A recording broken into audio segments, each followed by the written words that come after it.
From the 8th to the 5th centuries BC, Sparta was the envy of ancient Greece, a collection of several hundred often combative city-states.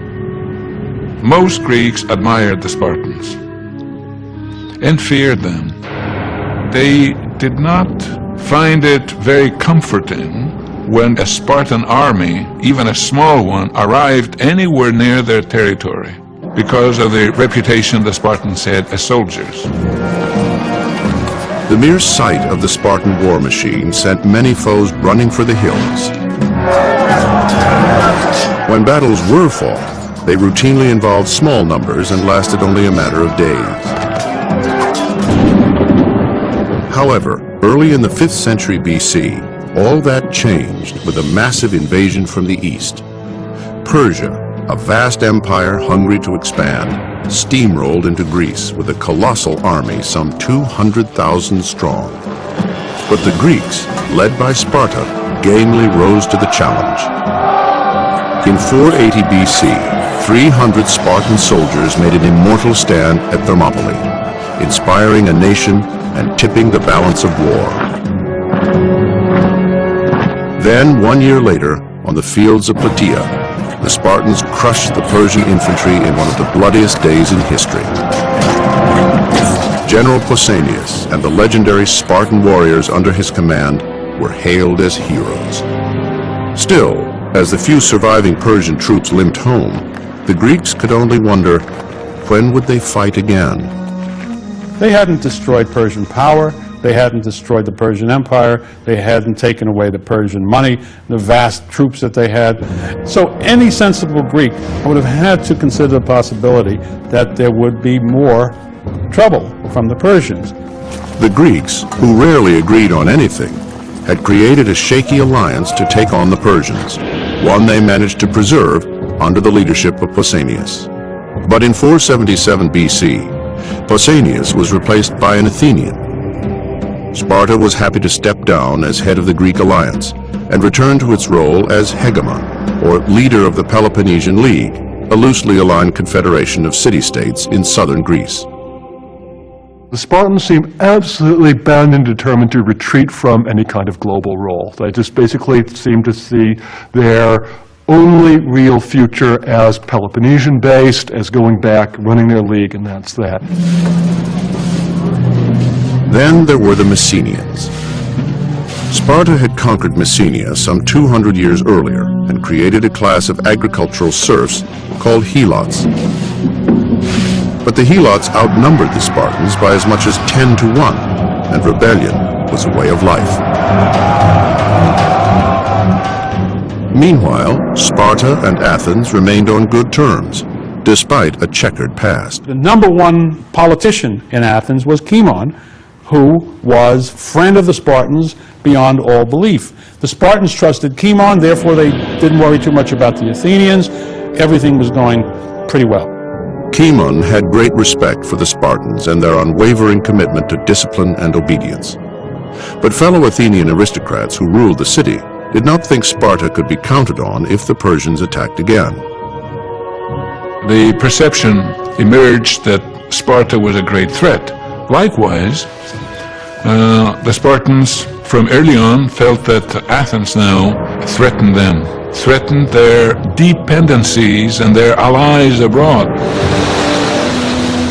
So Athens began building its own formidable alliance, named the Delian League, after the sacred island of Delos, where the League's treasury was kept. Members included city-states to the north, most of the Aegean islands, and the city-states on the western coast of Asia Minor, formerly under Persian control. Athens demanded loyalty from its allies and payment of a heavy tribute to supply and maintain the navy. The League had to compel some states who didn't want to join, on the grounds that you couldn't be a free rider. We were bringing you freedom from Persia. We were preserving freedom of the seas that could allow you to get rich. You have to contribute. The Athenian navy's relentless patrol of Greek waters succeeded in eliminating the Persian threat. Almost immediately, several members of the Delian League wanted out. the Athenians and the other allies reacted the way Lincoln and the North did when the South felt that would be a good idea and said, no, you don't, and they used force to suppress those rebellions. So gradually, the Athenian navy got stronger, the allies got weaker, and this was turning into an Athenian empire. In fact, by 465 BC, the Athenians rivaled the Spartans in muscle and influence. With its commanding naval presence, Athens ruled the seas, while Sparta's celebrated army was unbeatable on land. Two power blocks with two very different ideologies. Sparta demanded that the city-states in the Peloponnesian League establish oligarchies ruled by a privileged few. Delian League members were expected to embrace democracy. The two Greek giants were on a collision course for war when the unexpected happened. There is an earthquake that erupts in Spartan territory, kills a large number of Spartans. The Helots of Messenia take advantage of this natural disaster to rise up in rebellion. More than 1,000 Spartan men died in the earthquake, leaving only 9,000 hoplites to quell the uprising. Desperate, they turned to their friend Cimon for help. At great personal risk, he managed to convince a reluctant Athenian assembly to commit troops to Sparta. The Athenians send down a large army, a land army, ready to help the Spartans against their Helots. The Athenians show up, and the Spartans say, gee, we've changed our minds. And the Spartans then respond in this really extraordinary way with this terrific insult of sending that army packing, of sending them back home. And why they did this is because they were terrified and scandalized by what they saw. They saw these democratic Athenians walking around in an open and free way, and these Athenians asking, hey, how come you guys have enslaved the Helots? Don't you know you're not supposed to enslave other Greeks? And this really is the moment in which it's pretty clear that the two sides are not going to be friendly. The humiliating rejection by the Spartans outraged the Athenian assembly, further reducing the influence of old-line aristocrats. Cimon was made the scapegoat and ostracized from Athens for 10 years as punishment. Back in Sparta, the Messenian revolt raged on for another 2 years. Finally, in 462 BC, the Helots were contained. But more trouble was brewing to the north, where Athens continued its rapid expansionism by concluding alliances with Thessaly and Argos. That must have terrified the Spartans. Their ancient Argive rivals are now Democrats. So the Spartans were worried in two ways about democracy. One was what it might do to their own society if that notion crept in, and two, how it might hurt their foreign relations because democracies were likely to join with democracies.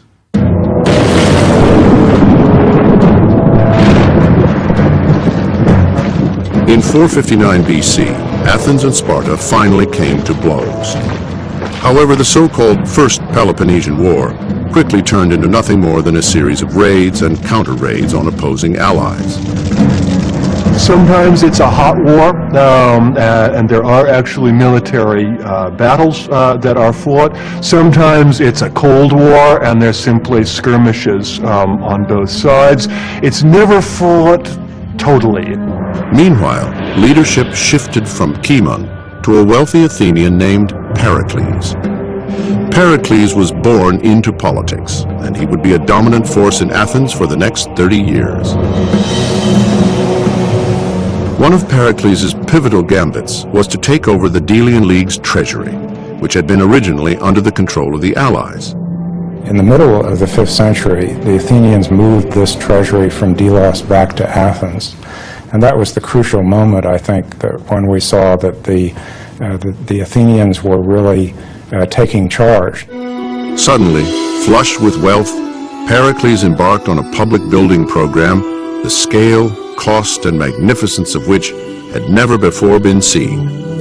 And so began the great flowering of Athenian culture, known as the Golden Age.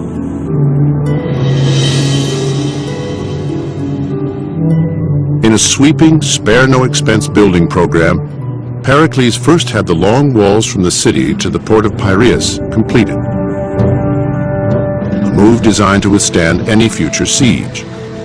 Athens soon became an island of invincible fortification, importing food and supplies from Crimea and Egypt, her powerful navy poised to repel any Spartan attempt to threaten supply lines. It's a commercial centre as well as a naval, a military centre. So the Athenians had, so long as they controlled Piraeus and the access to it, they were pretty much secure from their grain supply being interrupted. Pericles also ordered work to begin on the temple complex atop the Acropolis, destroyed 30 years earlier by the marauding Persian army. Much of the optimism of Athenian culture in the 5th century comes from the victory over the Persians, which is the classical period of Greek culture, the period of heroic sculpture, of the tragedies of Aeschylus and Sophocles and Euripides, of the comedies of Aristophanes, of the histories of Herodotus and Thucydides. The brilliant philosophers Socrates and Plato were also products of the time. But perhaps the most spectacular achievement of all was the Parthenon, or House of the Virgin Goddess. Housed inside this magnificent marble structure was a giant ivory and gold sculpture of Athena, believed to be the divine champion of Athenian military power. If built today, the Parthenon would cost over $500 million, and it has endured as the masterpiece of Greek architecture. Under the astute leadership of Pericles, Athens became the center of intellectual and cultural life in the Aegean, a glittering city of some 60,000 citizens. It stood in stark contrast to grim Sparta, where the mounting influence of its neighbor to the northeast was cause for great alarm. I think the Spartans, when they see Athens as a rising power, the first thing they think is kill it, swat it, destroy it. We can't have rising powers. We can't have competitors. And so, by the middle of the 5th century BC, Athens and Sparta, the two most powerful city-states in Greece, were on the verge of full-scale war. By 450 BC, the balance of power had shifted from Sparta to Athens, where the Golden Age blossomed in all its splendor. In Sparta, however, this display of extravagance was greeted with fear and suspicion. More and more, the Spartans were feeling threatened by Athens' growing power. The Spartans are always very arrogant people, and for the Spartans, it's really important to be able to thrust their chest out and say, I'm number one, I'm top dog, and nobody else is top dog.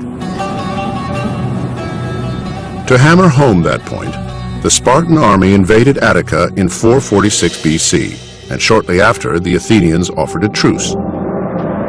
The 30 years' peace was agreed upon by both sides the next year, and with it, the First Peloponnesian War ended. Sparta was content to turn inward, much as the United States did following World War I.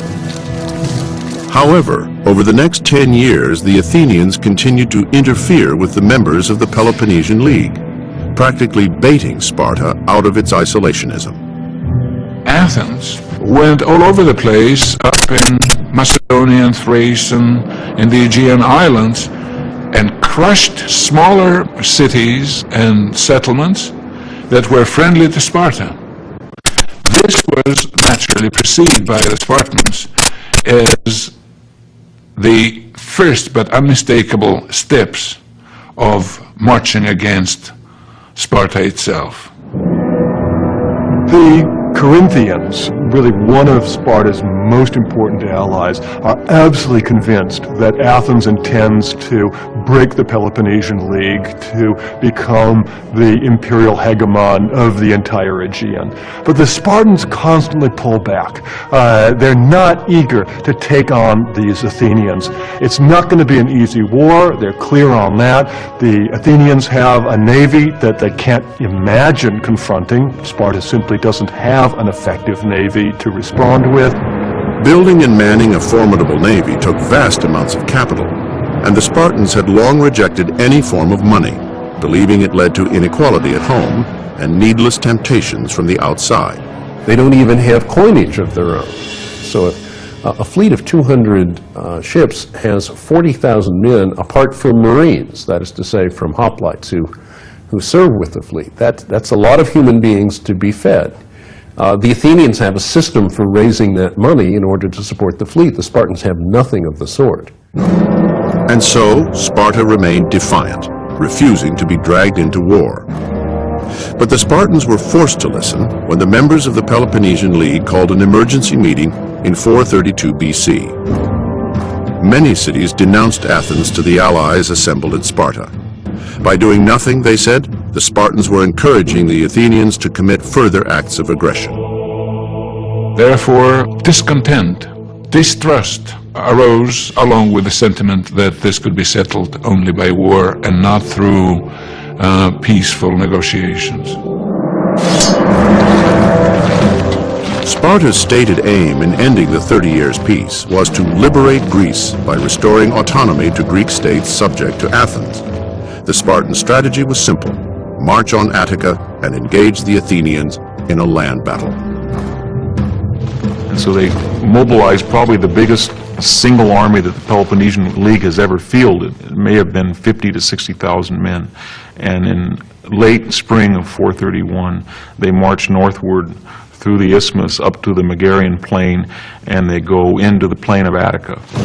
This was the infamous Spartan war machine that enemies so feared, and Pericles was determined to avoid a head-to-head battle. Instead, he came up with a two-pronged strategy: offense by sea, defense by land.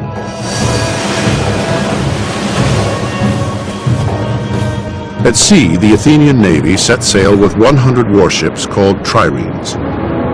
Their mission? To conduct covert raids on the Peloponnesus. On land, Pericles' plan was more controversial. In fact, it was a totally unconventional approach to war. Pericles' strategy was this. It was to avoid, at all costs, the standard way of fighting a war. A battle between hoplites of one side against hoplites of the other. Pericles decides to evacuate the 200,000 acres of Attica and send its population of farmers with their families, perhaps over 100,000 altogether, inside the walls of Athens, and to ride out these invasions on the premise that Athens can be supplied by sea. We've got a secure port, we've got massive walls around our city, we can import all the food we want, we can keep control of our empire. They could do that because they could collect money from their imperial empire, they could maintain a fleet, they could rule the seas. It was all perfect. Spartan has no tradition of siegecraft, so they're not going to be able to breach the walls of Athens. But they have this tradition of Greek warfare that you march into an enemy's sacred land. It's an affront to their masculinity, it's an affront to their sovereignty, it's an affront to their national pride, and you hack away a few olive trees, you burn a few acres of grain, and the enraged farmers in their frenzy come out to meet you on a plain, and then you wipe them out and the issue is settled. But the Athenians refused to budge. Instead, they remained barricaded inside the city, further protected by separate walls, including the long walls that extended nearly 5 miles to the harbor at Piraeus. The Spartans are pretty much bamboozled by this. This isn't good. And this basically leaves the Spartans with no response. The Spartan system was based on when we move into your territory, you move out, and we chop you to ribbons. Frustrated, the Spartans continued to pillage the fields of Attica, an area the size of Rhode Island. But Sparta was ill-equipped to resupply such a massive army. So, waiting for the Athenians to come out and fight was simply not an option. 1 month after their arrival, the despondent troops packed up and headed for home. The first year, Pericles seems a genius, but he didn't count on the idea that a city that was designed to house perhaps 75 to 125,000 inhabitants was ill-equipped in the summer months to house 250 or 300,000 inhabitants. It doesn't have the sewage facilities, it doesn't have the water facilities, it doesn't have the housing. Pericles' biggest miscalculation, however, had nothing to do with sanitation or overcrowding. Where he went wrong was in underestimating the effect on morale of being in effect cowardly, going behind your walls, seeing the Spartans come and doing nothing. That went against the grain of the Greek code of hoplite morality. When the Spartans marched on Attica the following summer, Pericles' strategy was clearly under fire. Yet no one could possibly have foreseen what would happen next. Athens was hit by a terrible plague, which wiped out something like a third of the population in Athens. Think about what that would mean. Translate that into American terms. I mean, you're talking about what, 90 million people? The deadly disease, probably brought aboard a grain ship from Egypt, turned the streets of Athens into corridors of horror. The city was littered with dying men. Young and old, rich and poor fell victim. The plague played no favorites.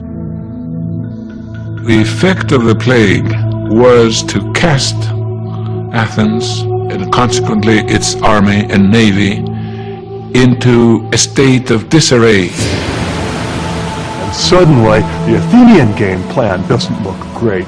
It also kills Athens' leader, Pericles, and suddenly the man with the plan is no longer around to pursue it.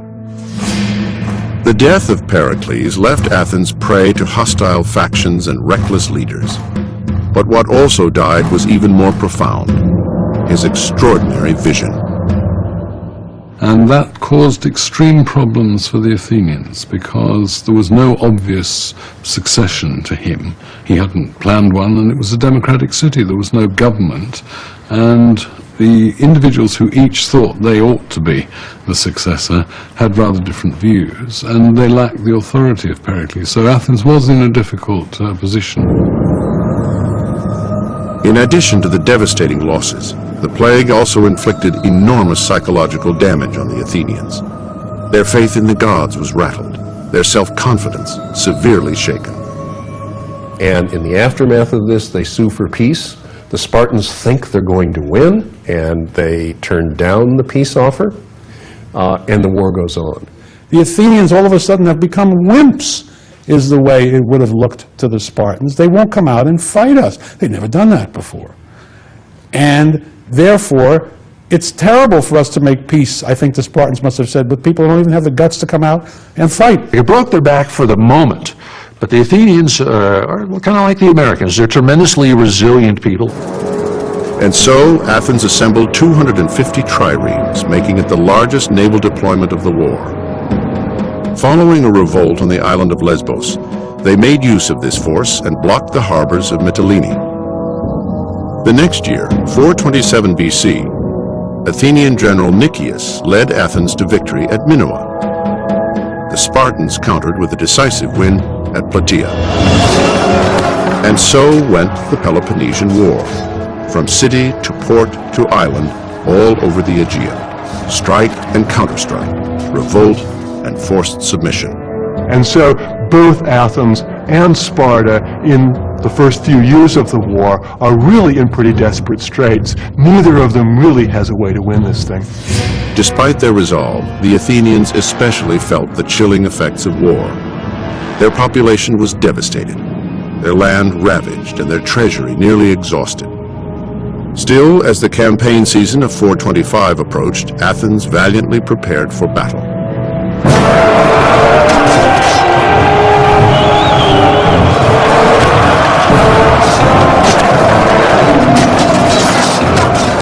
That summer at Pylos, on the western shores of Greece, the Athenians forced the unprecedented surrender of 120 Spartan equals.